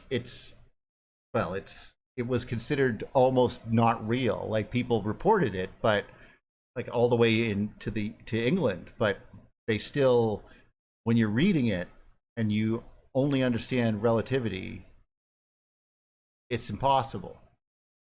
You see, it's literally can't happen. So here I am going, this rock means nothing. It doesn't have a magnetic field, so how could it affect the magnetic field it's passing through? I didn't understand it was a charged body. Once that became clear, well, the rest is history. And now I know why it blew up at 7 kilometers, you know? Right. Just like Chicago Fire, yes. And what was the one where the Mississippi flowed backwards? What event was that? Tess would know. Downplay. Oh goodness, and it's like that's yo. You know what I'm saying? Like, hey, wait a minute. What was it called? When the Mississippi flowed backwards. But it's like these things happen and very recently, and it's like, okay, guys, yeah, really?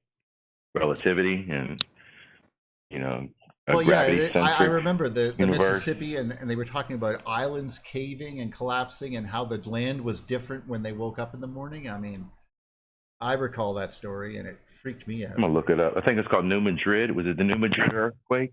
I think that's what it's called. New Madrid? New Madrid or Madrid earthquake? Yeah, whereas there was an earthquake in the Mississippi. So it's like, hey, whoa, you know, very recent too. I think it's called New Madrid. I have to look it up just to make sure. 1811 to 1812, New Madrid earthquakes, a series of intense interplate earthquakes beginning with a 7.2 to 8.2 on December 16th, 1811. I guess it's in the Wikipedia.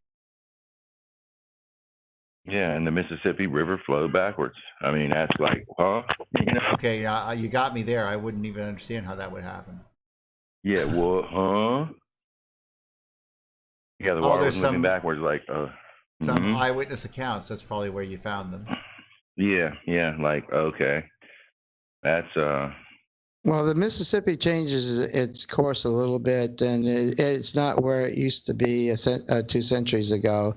They found a steamboat buried in about 200 feet underground that it used to be, of course, where it sunk. So the Mississippi changes. There was one in California, too. I remember it was a river that no longer existed in California, and they were arguing that the river, even if the river existed at all, until they found a friggin' boat in the middle of this field, and this was where the river used to be. So they had to agree that there was a river big enough for this boat on it, at least. I'm reading it now. I didn't cut you off there. 1811, 1812, a series of earthquakes emanated from New Madrid, Missouri, and were felt as far away as Ohio and South Carolina. The soil beneath the Mississippi River rose, temporarily changing its course so that it flowed backwards. Wow. And the phenomenon is not as rare as you might think. In fact, the Mississippi flowed backward earlier this year thanks to Hurricane Isaac. Okay. Again. Oh, well, yeah, that'd be a headway. Yeah, that's in 2012. Yeah. So just, things to talk about. especially the Chicago fire. That's what I would consider to be electrically driven, and it just wasn't, an anomaly with no cause, if you will. Oh, here it is. I haven't looked that stuff up in years. This is the night of December 15th, 1811. Okay.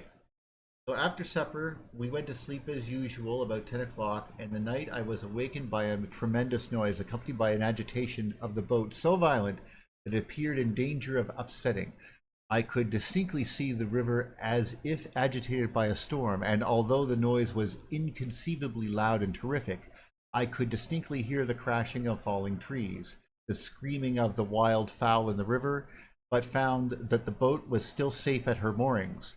By the time we could get our fire, which was on a large flag at the stern of the boat, the shock had ceased, but immediately the perpendicular banks both above and below us began to fall into the river in such vast masses as to nearly sink our boat by the swell that they occasioned. At daylight we had counted 27 shocks. Now, there you are. So that's pretty intense.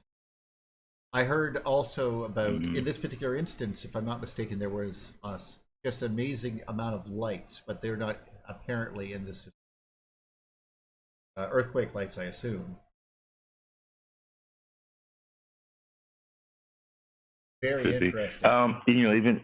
Even what's his name? Clark Welton posted a picture from 1850 of Rome in Mr. History, and it was like, whoa! Like if you guys would, go to that, to Julian's Facebook page, 1850 in Rome, they were still digging out, man. Yep. I'm like, whoa! Me and him argued with that. Like we had that was our flamenco thing where we were like, okay, wait, what happened here?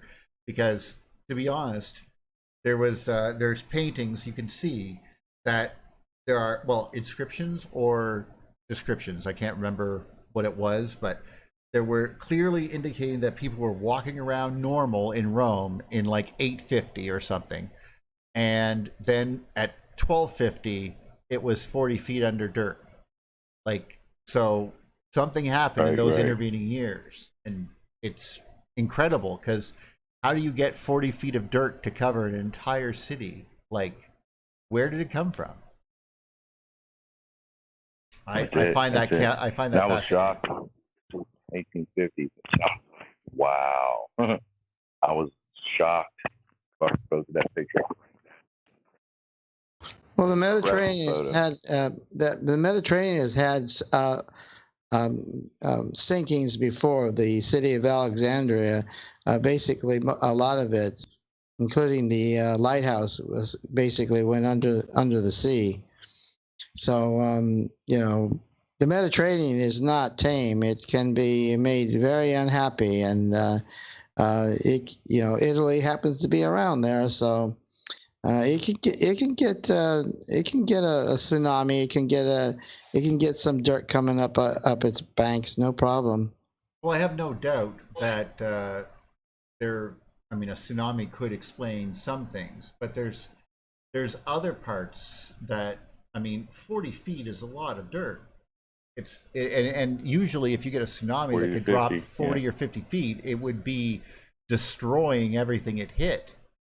I would think there would be no Colosseum to argue about, but obviously the Colosseum is there.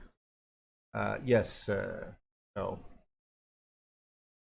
anyway, I find this to be just fascinating. I'm on the that picture was very profound. Whoa. Well, you can also get mud flows from it's on the Rome's on the river there, so you can get a mud flow coming down that can bury things, no problem. Take a good look at the mud flows of Mount St. Helens in 1980. You get an idea of how easy mud can flow. It's just like a river. No and doubt. They bury everything. Oh yeah. But I would just assume that we would see more destruction in the sliding of the rivers. You know what I mean? But I could be wrong. But let's take a look. Someone said, "Why do we have to dig so deep to find ancient ruins?" It's almost like a kid. So their argument is rivers flood periodically, leaving layers of silt. That was his argument. Okay, enough. I guess that's all I'm going to get from him. So, very uneven. Go ahead. Sorry. Throughout Europe, that's one of the big things that Gunnar Heisen mentions, that the layering of what was excavated is so uneven in Europe that it over time, when you have wind-blown materials, it would cover cities and vegetation would grow. It's uneven. That's the biggest point. It's uneven in places, and it's like it should be uniform, and it's not. And it's black charcoal. It's black charcoal laden dirt. Like, well, how'd the charcoal get into the dirt? It's black dirt. It's like, oh, this isn't just regular, dirt. No, this is heavy. They call it black dirt. That's very interesting, and it doesn't. And that also is something that we've talked about before about massive strikes in Europe and around that have, like, other places that were in constant use would clean up, but places like Rome would not, because there's no one living there. Right. Because I've even looked very recently, within the last couple of weeks, I went back to some of my older books and stuff, and I looked at Timbuktu in Africa, and with Gunnar Heisen's chronology revisions of the AD times, we'll call them, things fit way more easily into his chronology when you look at Timbuktu, and it was a huge trade center from around 1300 or so AD moving forward. The weirdest part of the whole thing of the enigma of Timbuktu is that the mythologies and what people had written over the years were in people's freaking houses. It wasn't even something that had to be excavated. It's like common people had books, essentially, and papyruses, if you will, in their homes. Like, huh? Like, you don't have to dig it up. No, we have these. We have them right here. Like, yeah. Whoa. Yeah, no, we have them in our houses. And then, unfortunately, with some, even recently with Islamic radicals, when they get their hands on that old information, they take it and they burn it right back to it. If people aren't religious, then there is a case to be made that there is a quote unquote devil or somebody that like that would say, no, we don't want that. Just let's take it, let's burn it, let's remove it. Like, okay. And there's not much they have even left from Timbuktu and museum archives and stuff, and UNESCO That's tragic. Made a concerted effort. Yeah, they made a concerted effort to preserve this stuff. And I'm like, the biggest enigma is it's in people's houses. Like, what? Okay, that's oddly strange. And people would speak their native tribal language, but the language for commerce and trade was Arabic, and without question. That's the Gunnar Heisen work. I'm still mourning the loss of the Library of Alexandria. So, it still hurts. It's like, it still hurts. Yeah. Not over it. Too soon. Don't. Why would you, seize ancient records and burn them and get burning the works of the old German masters and things of that nature that I've heard about? Like, why would you do that? Why would you just take, cultural records and burn them? But it's just something to talk about because, with Gunnar Heisen's work, that looking at from my point of view and perspective of things are a lot different. I never noticed this before, I just wanted to point out. I know that you guys can't see on the screen, but it will be there in a second. I've never noticed this before. First time I've noticed that there are megalithic-sized rocks in Rome. Like, this is a tunnel underneath Rome, and you can see the brickwork that they laid in. That's Roman brickwork up there at the top. And all of these other stones are gigantic. Like, seriously gigantic. I never noticed that before. I didn't expect to see that because I knew that I've seen the Colosseum fairly up close, and besides the roof of certain places that were made of concrete, but these are clearly, you can see the quarry marks on the rocks. So. Very odd, at least to me, anyway. Besides, who wants to go through Roman I could talk with Tess about some of this stuff too, because there's some commentary events that people of Timbuktu logged in the late 1500s. I want to say it's a part of their cultural records. That's something that she would kind of know a little bit about.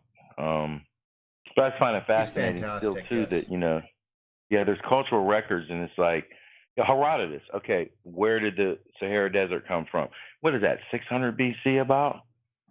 So my goodness, we're talking still from the time of Herodotus, almost 1,000 years later. Like, well, guys, again, the chronologies are screwed up. We have cultural records; they're fragmented.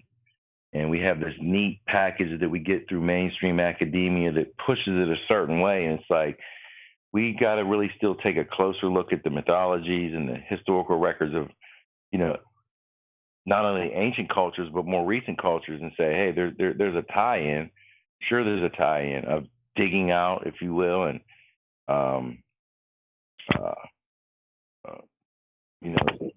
the reworking of culture and society, I guess, as we know it today.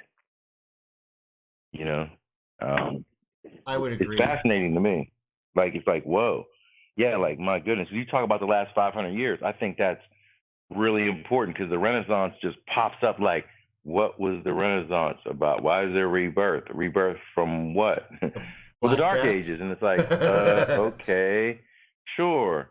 And it's like, And then now, we have, then again, boats and things of that nature that had existed before. But then people would have to figure out how to do things all over again, building, making ships, if you will.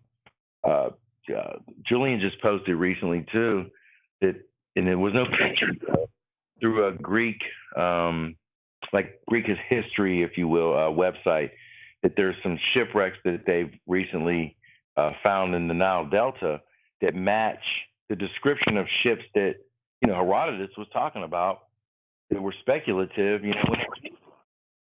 I love that. So it's like, well, that's weird as hell, because it's like, so when Herodotus was alive, he's talking about these ships that don't exist, that he only heard about, but there were merchants at that time. What do you mean? What ships are you talking about, Herodotus? So everything, I question everything always over and over again, like in terms of chronologies and when these people were actually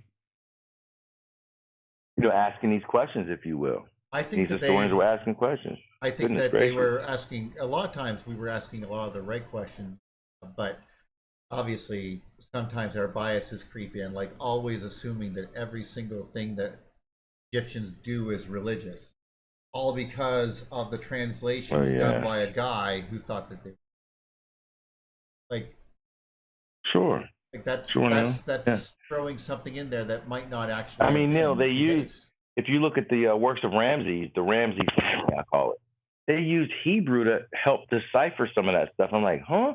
You're using Hebrew to decipher Egyptian records. What? Really? Okay, this is the post Rosetta Stone.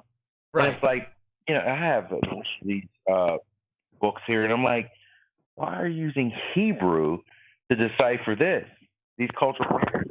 Not the myth, but the actual cultural records. Like, what? right back to it, like, hmm.